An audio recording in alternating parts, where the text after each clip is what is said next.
place, Classic Burger behind me, has the best breakfast burritos in Covina ever. When I used to live in Covina, I used to try to come here like every weekend with my roommate that I lived with at the time. It's really, really good. Highly suggest you guys check it out if you live in the area. If you guys have been following this channel for a while, you'll know that my good buddy, Ronnie, over at 5150 Racing, had a little mishap recently on the dyno. Today he's gonna put the head on his car. It's actually kind of, I wouldn't say a good thing that the head gasket went, but because the head gasket went, he got to go from an unported head to a ported head, which is pretty cool. He'll make a little more power with that new head that he got off of Jesus, the 600 wheel stock block Evo 10 you guys have seen. And today he's gonna put on the head. I don't know what else he's gonna do as well, but I'm gonna meet him at the shop right now in the next hour or so after I eat my breakfast, and get you guys an update with that. And then hopefully I think on Monday he's gonna strap it down on the dyno and see what she does. Monday is also a super busy day because the captain and I go over to the apartment. We're gonna sign the lease and everything, and within the next couple weeks or so we're gonna start moving in, which is pretty rad. But there's a lot going on, but it's all good things. I'm very blessed, I'm very thankful. It's all very good things.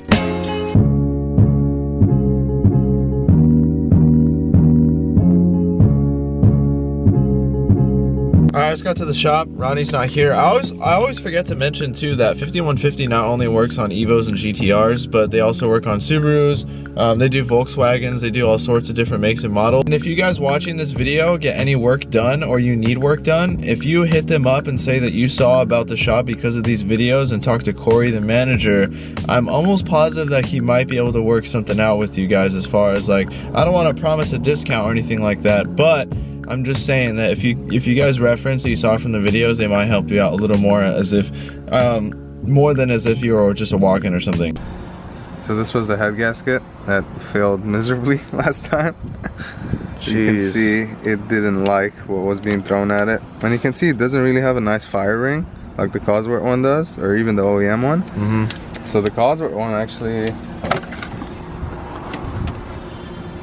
Cosworth one has a folded stepper.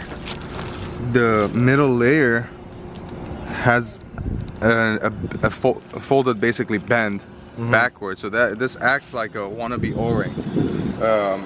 And the reason I didn't O-ring the head again, but the reason I didn't do it is because if we were to O-ring it, it wouldn't be able to seal completely. So it'd start, you know, it wouldn't really seal the coolant ports, coolant jackets. Yeah. So it wasn't a necessity with this, at least with the power that we're trying to make, honestly, because realistically, like with the setup I had, the head wasn't supposed to lift, so it was just a gasket failure. I mean, there was no way around it. I mean, I used something that I wasn't sure of, but again, it's trial and error. If it's a customer's car, I wouldn't do anything like that because, you know, I don't know if it's proven or not, you know, but on my car I used it, and now I know not to use that gasket anymore. Cosworth is a very nice gasket. It's a little on the, it's like the priciest gasket you can get. Maybe HKS is a little more expensive. I don't know, they're all up there. That was like 150 bucks just for the gasket. But you know, in the grand scheme of things, I mean, you spend a lot of money on a race car, so $150 gasket, guaranteeing your head being on the block and not lifting is worth it. Another thing I want to show you guys is this head was milled so much. This is kind of interesting. I'm gonna show you guys what we actually had to do. So this head was milled down to the gills. You can see over here that it's milled quite a bit. So what happens is, if you see on this head, this is the oil supply port to the cylinder head from the block. So the block has this little, you know, groove that supplies from the oil pump, supplies oil to the head. So you get oil to the lifters, cams, all that stuff. So this was shaved down so much that this supply groove was basically eliminated. So what we did is we drilled it over here a little bit because it was already surfaced. We couldn't really, you know, take a die grinder or something. We drilled it and then we just hand filed it. And as you can see, there's a little groove, so this can actually provide sufficient oil to the head. And on top of that, I'm using a little bit of a thicker gasket. That Cosworth gasket is about 60 thousandths compressed, so it's about 15 thousandths thicker than the OEM, so that kind of spaces it out a little more, so I know I'm not gonna have issues with that. Also, what we had to do, again, because it's shaved down so much, in order for me to basically eliminate piston to valve contact, I had to sink the valve seats and cut the valve stems, like the top of the valves. And cut. Yeah. That's crazy. It's oh man, this car has been quite the project. Look at this.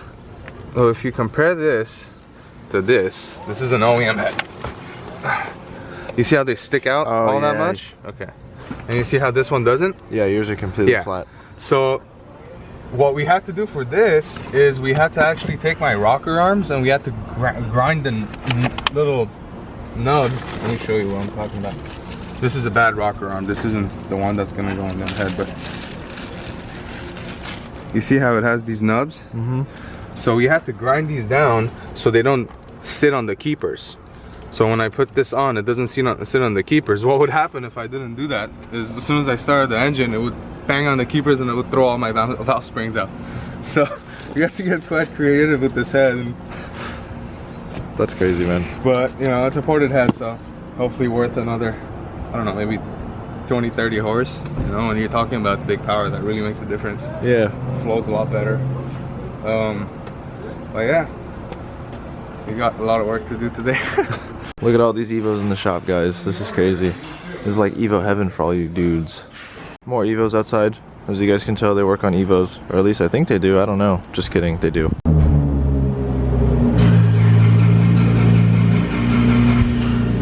scared.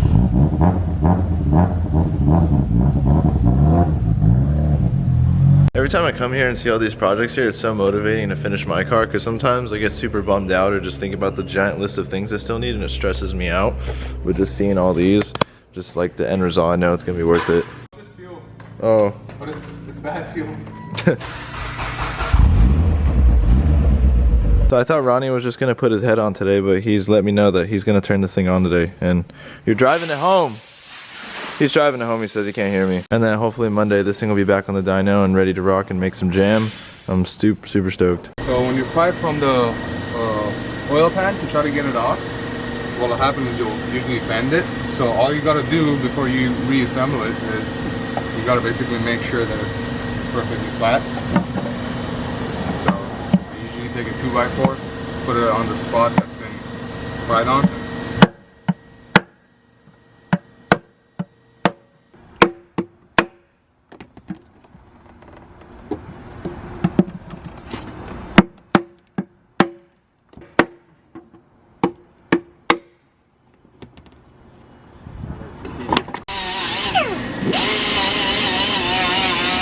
So Ronnie's got 2 oil pans, he's cleaning them both, and he's gonna pick the cleanest one to throw in his car.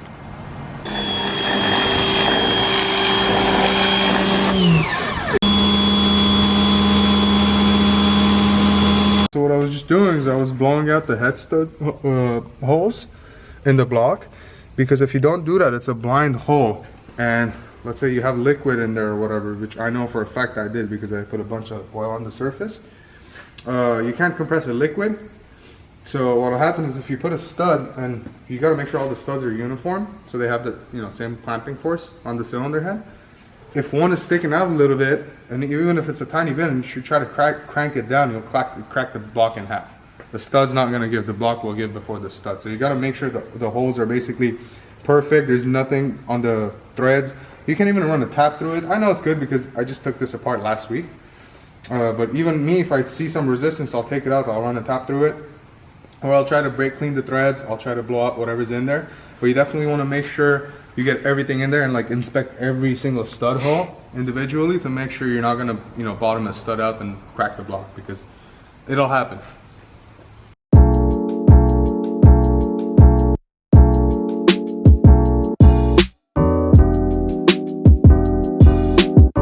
Alright, this is a rocker arm. So this will basically, this end will sit on the hydraulic lifter, and this other end will sit on the stem of the valve, okay? So what I was telling you guys before is we sunk the seats about 40 thou, so we had to cut the tip of the valve 40 thou. So now when this sits down on the actual valve, these nubs are actually touching the valve keepers. So if I were to leave it like, how it is from the factory, this will actually, as soon as I start the motor, it's gonna hit the keeper. When the valve goes down, it's gonna pop it off. So in order to do that, I need to grind this one down. The rest of them my machine shop did, but I had one bad rocker with him, so I have to do this myself. So basically all I need to do is I gotta grind this down until I have 65 thousandths clearance between this point and where it touches the stem of the valve. So as long as I have 65 thou, I'm good. So what I'm doing right now is I'm just using my grinding wheel to just take it off, and after every few rotations I do, I'll measure it to make sure I have the clearance. So I got it for this side, now I got to do it for this side. Also, this has ball bearings in there, so you also need to make sure that you get everything that basically this machine throws inside there out of that, because if you don't, then this lifter is going to lock up, and you know, so you're going to have issues down the road. So that's what we're doing right now. You don't have to do this if you're building an engine. I mean, this is something I have to do because of the head I'm running.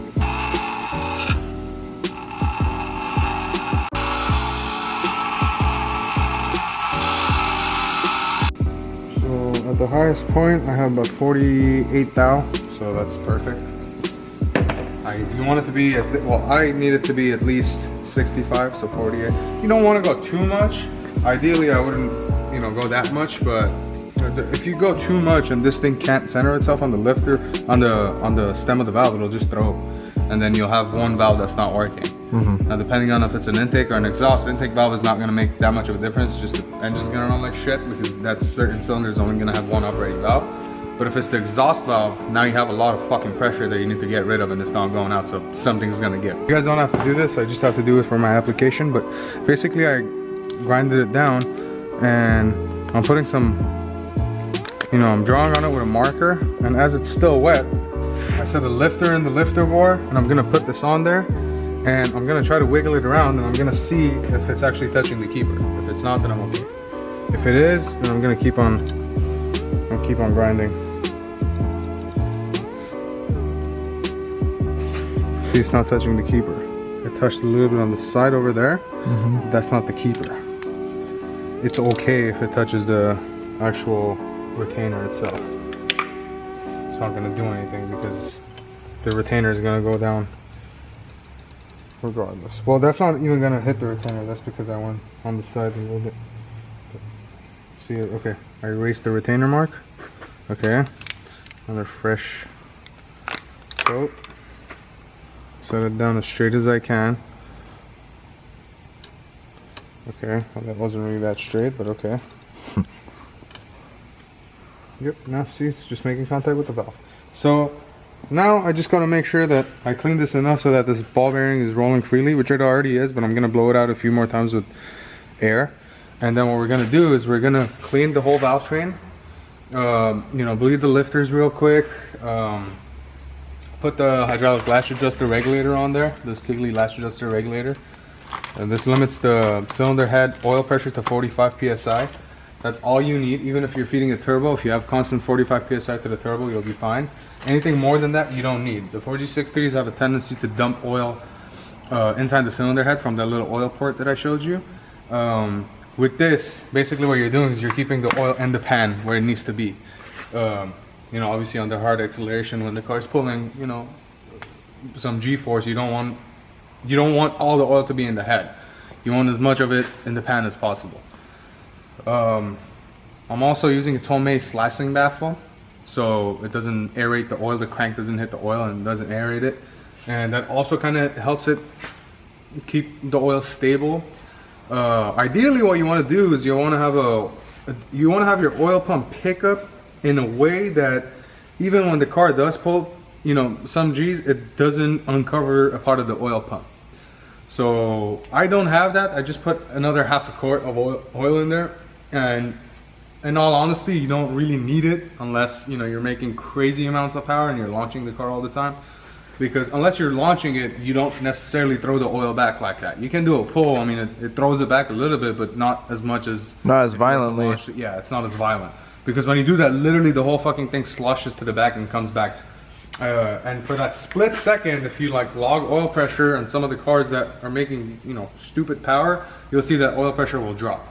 So you don't want that because that's what starves bearings. I'm not saying that the motor's gonna, you know, give out right away, but every time you do that, you increase wear to the bearings, you know, for a split second. And that motor spinning at, let's say you're launching at 6,000 RPM, that thing's spinning, you know, I don't know how many times it is, I'm not that good at math, but you know, it's spinning a few times every second. Yeah. So that split second that you uncover the oil, that thing's spinning and it's not getting the lubrication that it needs. There's a different procedure in the manual, which is probably one of the only things I don't follow. But the way I do it is, you know, I stick something in this, you know, little pinhole, and then there's a check valve. And once you wiggle it a little bit, you'll hit the check valve and you'll see it'll start spewing that oil. And that's what you want to do. The reason you do this is because when you take a lifter out of a car, it's solid, it has oil pressure in it. So if you don't bleed this and you install it, you can bend the valve right away. You get what I mean? Because the valve can be hung open even if the cam's not putting pressure on it, so to speak. So that's the reason you would bleed these lifters. And you just don't want it to be, you want it to be squishy when it goes back in the motor. As soon as it builds oil pressure, it's going to fill up. When you first start the engine, it's going to be a little loud doing it this way. But every single motor I've put together, I've done it this way, I've had no issues. If anything, this is safer because for the first few seconds, you're not going to have that much valve lift because it's not pumped up all the way. So basically, the rocker's trying to open the valve, but it's also like pushing down the lifter a little bit. So it's not getting the full momentum it needs to get to swing the valve open. So it'll have a little bit less lift for the first few seconds. But again, that's safer because the more the valve opens, the higher the possibility of contact with the piston, which you shouldn't have regardless. You know, if you've measured your piston to valve, or if you're using things that you know they're gonna work. For instance, with mine, I know for a fact it's gonna work because the valve seats are exactly where they used to be on my old head, and on top of that, I'm running a 20 thousandths thicker head gasket. So I already know my piston to valve is 20 thousandths more than it used to be. So I'm not worried about that. But again, you do need to bleed these. And on top of that, I got a little bit of water in the, you know, my oil system. So that's what I'm really trying to get rid of. I'm trying to get rid of all this residual water that's in the lifters so that it can accept new oil, new clean oil in there. So, two things. First of all, when you're doing this, you're also looking for metal flakes and everything. Obviously, because this is a part of the oiling system, so if something's getting trapped in here and you plunge it and it comes out and there's a metal flake in there, you know, kind of like gives you a warning there. Another thing is, Josh was mentioning lifter tick. What lifter tick is basically, this has a, you know, that spring, that the check valve mechanism. It'll trap some of the dirt and like grit that the oil has, because the oil will get gritty over time, you know. So when you do an oil change, you're not necessarily getting the oil out of the lifters, because the only way to drain this is to do it in this method. So over time, you'll get some, you know, hardened like grits of oil or whatever it is that ends up in here, and it'll basically like make the spring mechanism weaker, so it won't spring back and it won't like fill up with as much pressure as it needs to, with as much oil as it needs to, because the check valve assembly isn't working properly. So that's what lifter tick is. It's essentially when the valve's opening, it basically, when it leans on the lifter and the valve opens and like it goes on the next rotation, this thing will like clank back. You get what I mean? This isn't filled up all the way. So that's all it is. It's not, the lifter doesn't get filled all the way. So when you bleed lifters that have been ticking, you'll get a bunch of grit in the oil. Every time I do cams on a car, and I have to do this, I'll get like some grit out of these lifters. So, you know, it's not a maintenance thing. You don't need to do this every time you do an oil change. But, you know, once you have your cams out, this is a very good idea to, you have to do it regardless, like I said. I've seen people do it without bleeding them. I'm not necessarily going to say you're going to have a failure, but it's just, don't do it. The right way to do it is to bleed the lifters and put them back in. It's very simple. It takes like 20 minutes, literally. I mean, you can do it like 2-3 times. Put some brake clean in there, try to get it again. But really, this is all you need to do, man. I mean, so I'm running the 625s, custom-made 625 ARP head studs. They're the standard 3/8 shank diameter. Again, initially I was going to go with 1/2" head studs, and if I did, even with that shitty gasket, I would have probably kept the head on. But I got a new set just because I had used that set like 4 times, and I'm like, might as well, like, it's a cheap insurance. You know what I mean? So now I'm going to know for a fact that I have studs that are actually going to work, and they're not, you know, they're not stretched or anything, because these will stretch. And technically, every time, oh man, no, I'm not gonna find the right thing. Every time you lift the head, if the head's lifting, the stud's stretching. I mean, it's just common sense, you know. So Yeah. it's one of those things that, again, cheap insurance. Well, not so cheap. These are $400, but cheaper than fucking buying another head. You know what I mean? Or pulling everything apart again. Is you can either put something on the threads, like you can put Loctite if it's gonna be in there permanently, or you can put the Molly lube that ARP provides. I don't put any of that on the block, not on the thread. On the block, I don't put any of that because you don't need to. I prefer having it clean, because even with that, like, some of that lubricant might go on the bottom of it, and again, you might, you know, it might not be in all the way. So I just put them in. I just make sure the hole's clean, and then I make sure the stud itself is clean. I brake clean it. You can use ATF on it too, but it's really not gonna make much of a difference. But yeah, I just install it like that.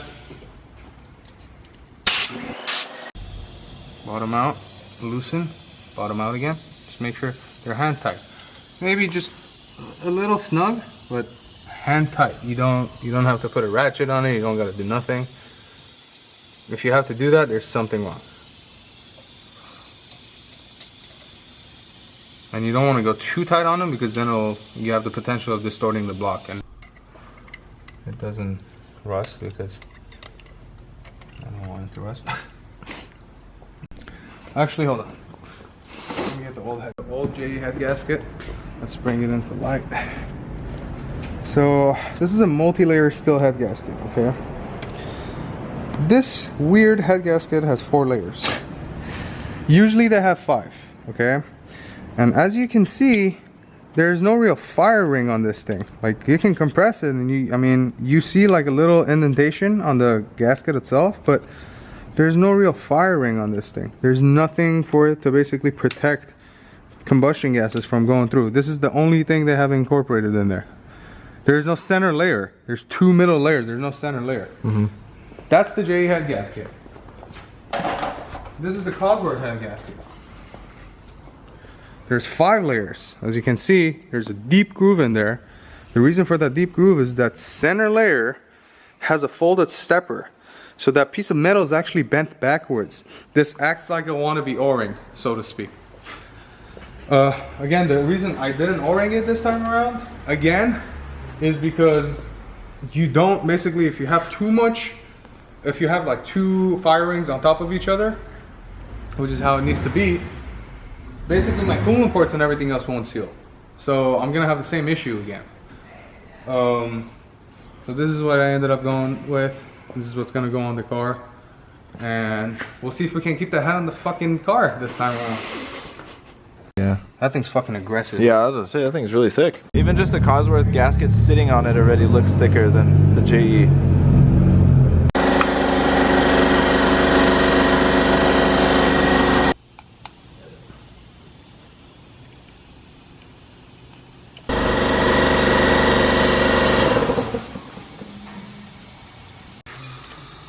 That's assembly lube. I usually don't just put assembly lube if I'm like putting it on a bearing. I'll mix it with oil because it's a little big for my taste, especially that one. That's what she said. But on the valve train, because it's gonna take a minute for the oil pressure to basically get up to the head and to the cams, you want to have something that is gonna protect it against, you know, any potential, frictional wear. You know, bearings get supplied instantly by the oil pump once it builds oil pressure. This is other Corey, guys. You guys have seen him in the previous video when he showed you guys that piston slap on the 4B11. This is his, what did you say it was? JDM B20B. Okay. It's for my Honda Civic. You've been building for how long? About 6-7 months. And what kind of build is it? It's a High compression NA build, I think you told me, right? Yeah. Eventually going supercharged, but Oh, are you really? yeah, that's Oh, why I I'm didn't doing know that. Head studs. Oh, If I wasn't wow. doing any sort of boost, I wouldn't put the head studs. You know, I just run a stock head bolt. It doesn't need it. Yeah. But eventually down the line, I'd like to do a supercharger on it. Nice. It looks very clean though. Thank you. It looks nice, man. It's very clean. M28 to -10 AN fittings. Nice. little sandwich conversion. I can't wait to see the final product when it's running. Yeah, I'm hoping it's gonna be good. Running big cams, built GSR head, and I'm gonna put a lot of time and money into it.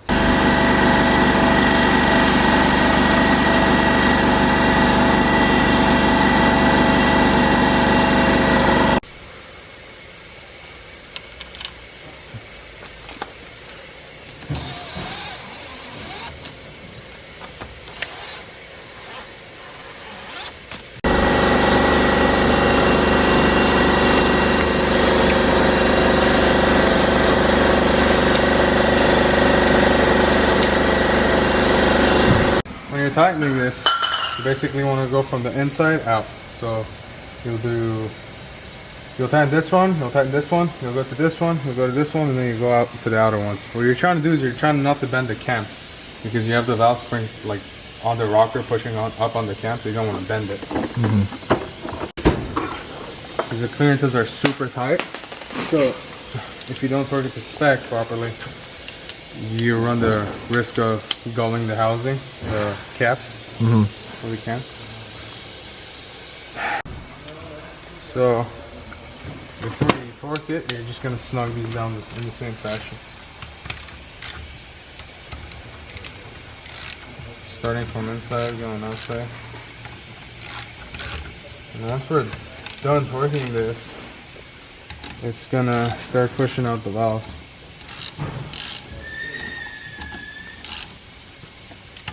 So what you do is if you're trying to assemble your cylinder head while it's out of the car, you got to put some 2x4s or something to space it out, and you got to make sure it's not on the combustion chamber, because the valve will actually try to hang open when you put the cams on there. So you just want to make sure it's not resting on the face of the combustion chamber, because then the valves they have the potential of getting bent, because it's gonna try to like push itself up. So if you can see, the number one is starting to slowly open.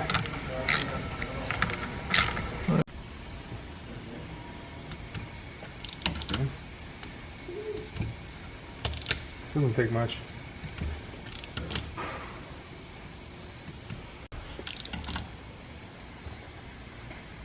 Open. You can see the gap. Yeah.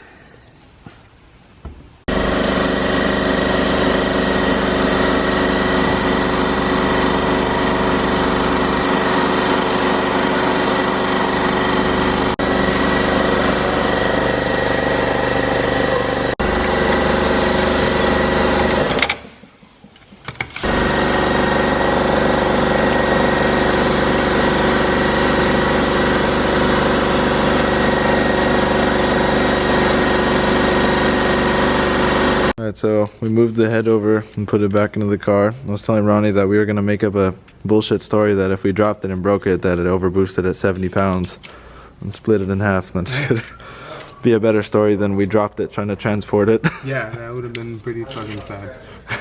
So right now he's getting ready to torque everything down. What else do you have left to do? Time it. That's it? Yeah. At this point? Yeah, it's time to put the turbo kit back on. He's excited. Yeah, a little.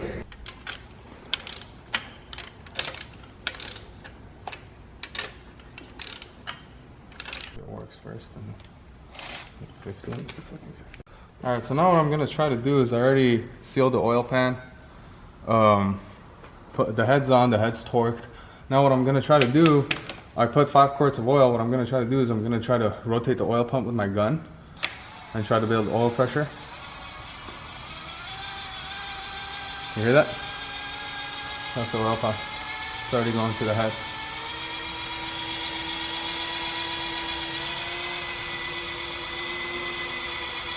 Oh, you see that? You see that? Yeah. Well, that shouldn't have happened because the bolt for the turbo feed. Now we're just going to drain the oil. Well, they don't know how many oil changes you're going to do. You see how it's pretty much perfect? Yeah. That's all I want. Alright, so this is the hydraulic tensioner. This thing's brand new. I'm obviously going to reuse it. So when you take it off, it gets basically decompressed. So you got to compress it. So what I do is I'll put it in a vise. And I'll just slowly turn the vise, and you gotta give it a minute because it has a hydraulic circuit in it, so if you try to crank it, you might even like blow this through. So just slowly give it a few seconds, let it do its thing. Again, crank it a little bit. So you want this pinhole to basically line up with this pinhole, and then what you can do is you can put this Allen key, or from the factory it actually comes with a locking pin, like a grenade pin that you put in there. So I'm just gonna lock this, and then I'm gonna show you guys how you time a 4G63. Well, at least mine without balance shafts and stuff, it's a lot easier. Not that the normal one's hard, but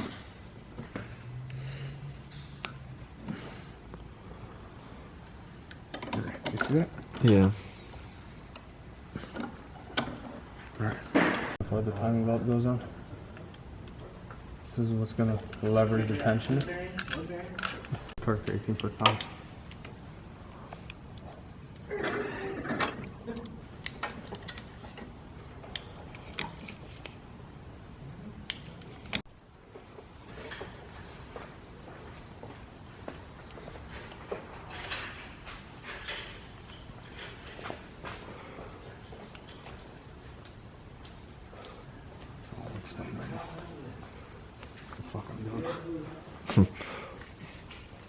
After I figure it out.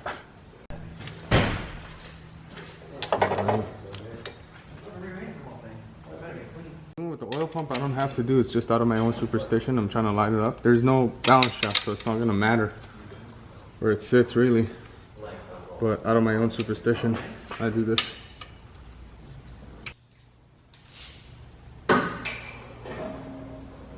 Alright, so we changed the head gasket. We put the Cosworth head gasket on. We put new ARP 625 studs in there. We torqued it down. I timed it. Before timing it, I primed the oiling system. You know, the oil system with, I put some STP 30 weight just to cycle it through, you know, because I got water, some water like in the sump and somewhat in the bearings. So I wanted to avoid cranking the car over while there's still water and oil, you know, like watery oil on the bearings. So primed the pump before timing it. So I did it until oil started coming out of the turbo feed line over there. Drained the oil, didn't see any water, so that's good. It means, you know, the system's clear now. Timed it afterwards, and now I'm just putting I put the timing cover on. I put the water pump pulley on. I'm gonna put the, you know, tensioner, the idler pulley, the crank pulley itself. I'm gonna put the accessory belt on. Bring it up, put the passenger side engine mount on. And then after that, pretty much, you know, connecting the wiring harness, connecting all the lines to the intake manifold. Put the turbo in, you know, the whole kit, and then put the downpipe from underneath. I'm actually going to change the primary and secondary O2 sensor because water went through it, and I have them all here. Put the intercooler piping on and start it. You know, do a few oil cycles. Put some 2050. I'm using Brad pen now because my precision didn't show up in time. So yeah, try to drive it around the block, bring it back to see if there's any leaks or not, and then just have it ready for Monday, hopefully, fingers crossed. I'll make some jam. You're excited. Yeah, and I'm tired. So unfortunately I can't stay for the entire thing. I got a dinner to run to that I'm extremely late for. There's a gang of ricers. Yes, that's right, you heard me, a gang of ricers that I have to show you guys that I have been meaning to mention for a minute, but I just haven't gotten around to it yet. I hope you guys enjoyed all the information with Ronnie too. Usually when I go and film him or film updates on his car and things, I just don't really say much just because it's all a big learning experience for me. If you guys missed out what happened to his car last time, the head gasket failed, I'm going to insert the clip. I should have did this in the beginning just to bring you guys up to speed if you guys are new to my videos, or in case you guys missed that video for whatever reason.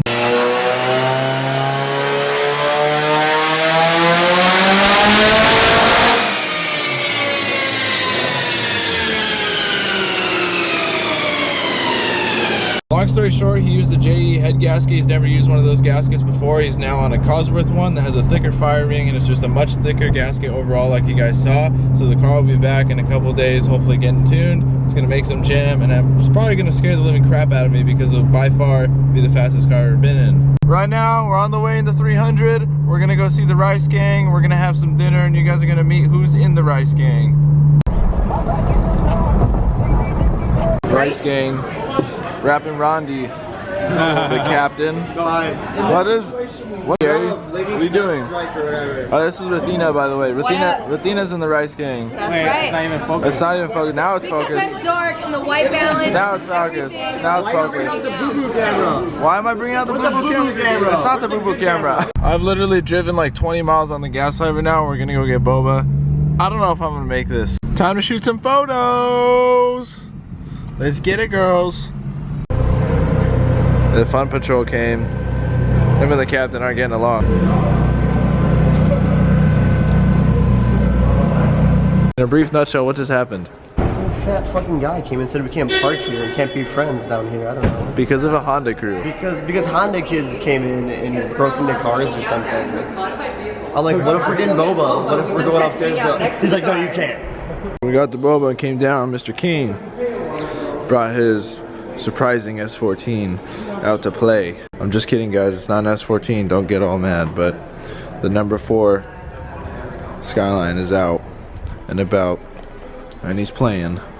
Alright, I made it back home. I'm dead tired. I hope you guys enjoyed this segment with Ronnie and seeing him address a head gasket issue and get his new ported head on and everything. If you guys are ready to see a 750 wheel plus Evo 8, be sure to subscribe. I guarantee you the car is going to make stupid power once it's on the rollers again.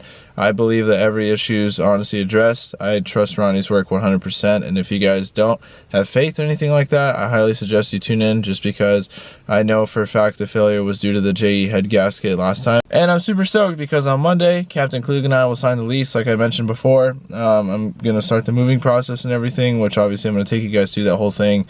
And I'm just really stoked, and I hope that you guys are stoked on all the crazy stuff that's going on. So thank you guys so much for being the best. See you guys next time. Peace out.